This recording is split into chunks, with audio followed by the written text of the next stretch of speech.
جو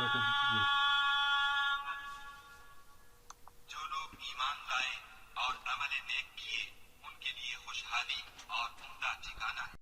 کیا عورتوں کا ختنہ جائز ہے؟ آپ کس دنیا میں رہتے ہیں؟ کس دنیا میں رہتے ہیں؟ مجھے حیرت ہوتی ہے بعض دفعہ آپ کی حیرت پر۔ آپ کو پتا ہے بعض افریقن کنٹریز میں یہ رواج ہے۔ اس میں آپ دیکھیے کہ یہ ان کا ایک لوکل رواج ہے۔ اسلام نے عورت کے ختنے کا حکم نہیں دیا ہوا۔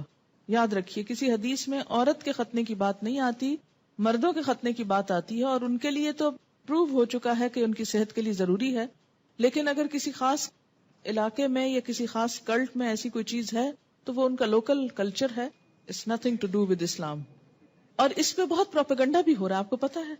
میں نے خود کئی جگہ پر یہ پڑھا ہے کہ اسلام نے عورت پہ بڑے ظلم جو ڈھائے ہیں، ان میں سے ایک ظلم یہ بھی ہے کہ بعض علاقوں میں عورت کے ختنے ہوتے ہیں۔ یہ اسلام نے ظلم نہیں ڈھایا، یہ لوکل کلچر کی بات ہے۔ اور اگر کسی علاقے کا کلچر ایسا اور پھر انہوں نے اسلام قبول کر لیا اور کلچر بھی ساتھ ساتھ رکھا، اب مثلاً آپ کسی دن یہ پروپیگنڈا شروع کر دیں کہ جو کانچ کی چوڑیاں ہوتی ہیں اگر ٹوٹ جائیں تو عورت بیچاری کا وہ خون نکال دیتی ہیں اور یہ بڑا ظلم ہے، اس لیے ان کو بنانا بند کرنا چاہیے۔ تو اب یہ اسلام نے تھوڑی آپ کو کہا کہ آپ کانچ پہنیں، آپ کا لوکل کلچر ہے، کسی اور ملک میں ایسا نہیں ہوتا، تو آپ کی مرضی، آپ پہنے نہ پہنے، پہنے تو احتیاط کریں، نہیں پہنے تو نہ پہنے۔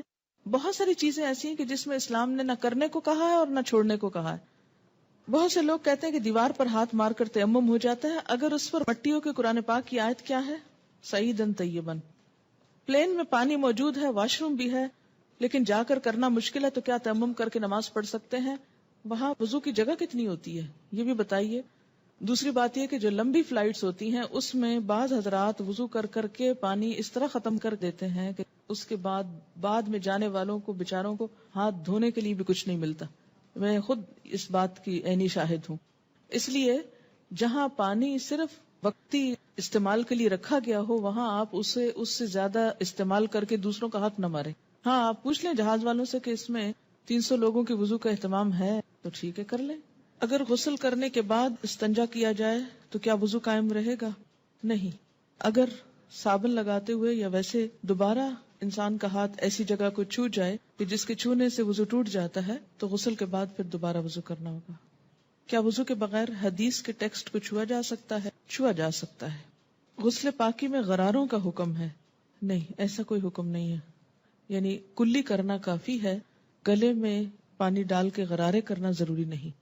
کسی نے مسئلہ پوچھا کہ انٹر کورس کے بعد پاک ہو جاتی ہے اور نماز بھی پڑھ لیتی ہے لیکن اس کا ڈسچارج ہوتا رہتا ہے، تو اس صورت میں کیا کریں؟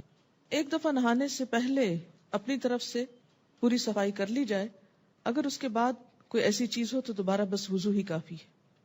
کیا ریزر کا استعمال کر سکتے ہیں؟ جی کر سکتے ہیں۔ MATTE یہ کس قسم کی لپسٹک ہوتی ہے؟ صرف لپسٹک ہوتی ہے۔ کیا اس سے وضو ہو جاتا ہے یا پانی ہونٹوں تک نہ پہنچے گا؟ میں نے کبھی لگائی نہیں، اس لیے مجھے پتہ ہی نہیں کہ یہ کیسی لپسٹک ہے۔ یاد رکھیں کہ چھوٹے چھوٹے سوال اس طرح کے پوچھنے کے بجائے شریعت کا ایک اصول یاد رکھیں۔ ہر وہ چیز جس سے پانی سکن تک پہنچنے میں رکاوٹ نہیں ہوتی اس سے وضو ہو جاتا ہے۔ کوئی بھی چیز جس کے لگنے سے پانی سکن کو نہیں چھوتا، خواہ وہ کچھ بھی ہو، وضو نہیں ہوگا۔ وضو کرنے کے بعد اگر ٹی وی دیکھیں تو کیا وضو ٹوٹ جاتا ہے؟ اس میں بھی کیا اصول کار فرمائے؟ یہ میں نے سوال، مجھے معلوم تھا کہ یہ کوئی ایسا نہیں، لیکن میں نے جان بوجھ کے پڑھا ہے۔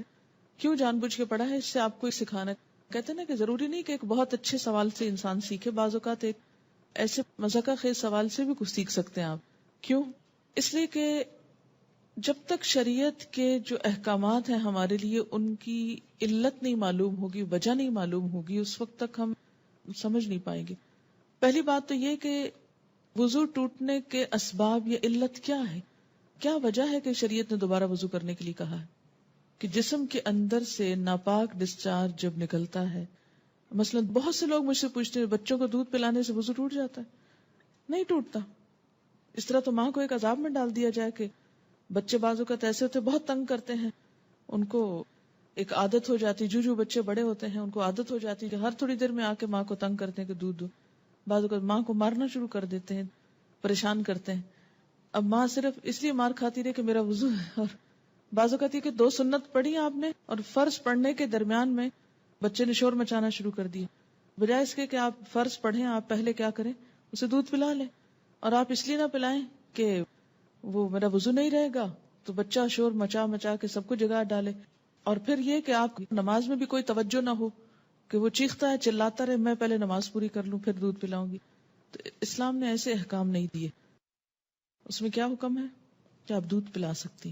اسی طرح بعض اوقات زکام ہو جاتا ہے آپ کو، تو زکام سے وضو نہیں ٹوٹتا آپ کا، اگرچہ وہ ناک سے کوئی ناپاک ڈسچارج بھی نہیں، لیکن اس کو صاف بھی نہیں کہہ سکتے، طیب میں نہیں آتا، ہاں اس سے بھی وضو نہیں ٹوٹتا. اسی طرح آنسو ہے، آنسو سے بھی وضو نہیں ٹوٹتا. کہ ایک شخص کو گھنٹہ رو لیا ہے اور اس کے بہت آنسو بہ لیے، تو اس سے بھی اگر زیادہ بہا سکتا تو بہا لے اپنا دل ٹھنڈا کرنے کو، وضو نہیں ٹوٹے گا. ٹھیک ہے. تو عربی میں ایک اصطلاح استعمال ہوتی ہے، اگر وہ یاد رہے آپ کو تو بہت آسانی ہو جائے گی، کہ سبیلین سے جو کچھ نکلتا ہے اس سے وضو ٹوٹتا ہے. سبیلین دو راستوں کو کہتے ہیں، یعنی ناپاک ڈسچارج کے دو راستے جو ہیں، سبیل کہتے ہیں نا راستے کو، تو سبیلین دونوں راستوں سے. اور اس سے مراد یعنی یہ ایک ٹرم استعمال کی جاتی ہے بجائے ان دونوں جگہوں کے نام لینے کے. گفتگو میں جو الفاظ انسان استعمال کرتا ہے اس سے انسان کی شخصیت کی عکاسی ہوتی ہے کہ اس کا مزاج کیسا ہے. جن کا مزاج گندا ہو وہ گندی باتیں کرنے اور گندے الفاظ بولنے کو انجوائے کرتے ہیں، لیکن ایمان، گندگی اور ناپاکی اور یہ تمام چیزیں جو ہیں یہ ایک دوسرے کی ضد ہیں. یہ انسان کی ضروریات میں سے تو ہیں، اسی لیے انسان کیا کہتا ہے، اپنی ضرورت سے فارغ ہونا.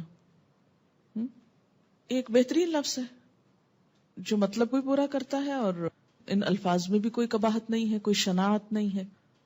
تو اسی طرح جب سبیلین کا لفظ بولا جاتا ہے تو اس لفظ کے سمجھنے میں آپ کو تو دقت نہیں ہے، کیونکہ آپ عربی پڑھتے ہیں، قرآن پڑھتے ہیں، آپ کو اتنا معلوم ہے لفظ. جو چیز وضو لازم کرتی ہے وہ کیا ہے؟ سبیلین سے کسی چیز کا اخراج، ڈسچارج. ٹھیک. بعض ڈسچارجز سبیلین سے صرف وضو کو ضروری کرتے ہیں اور بعض سے غسل بھی فرض ہو جاتا ہے. ٹھیک. جہاں تک خون کے نکلنے کا تعلق ہے، سبیلین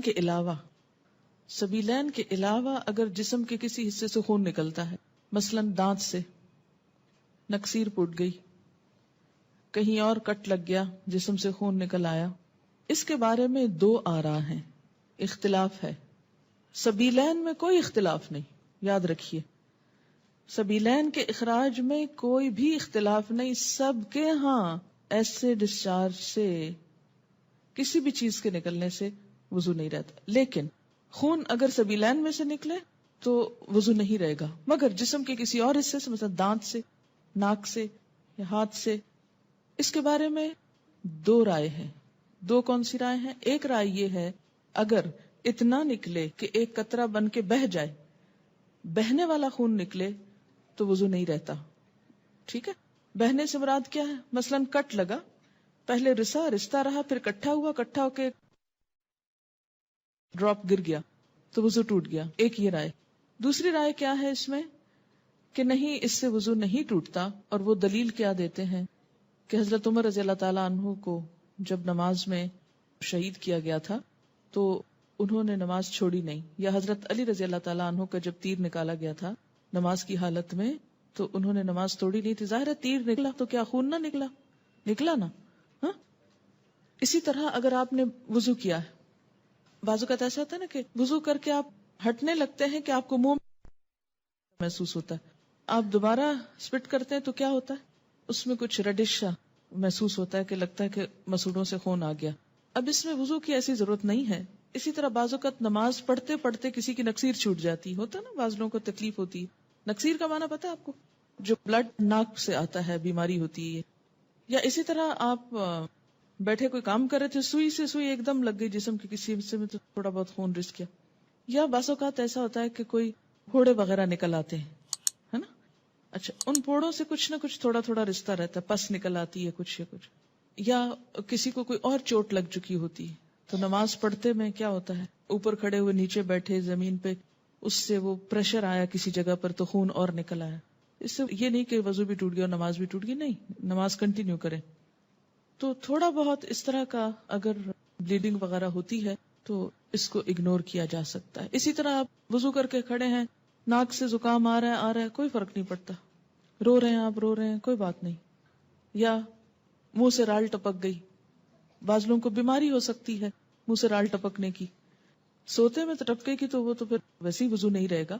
لیکن بعض اوقات ایسا ہوتا ہے نا کہ بعض لوگ جیسے کمزور ذہن کے ہوتے ہیں یا مریض ہوتے ہیں, یا اسی طرح تھوک دیا آپ نے, تھوک ہے یا تھوک میں بلغم وغیرہ ہے تو اس سے وضو نہیں ٹوٹتا. سمجھ گئے یہ بات؟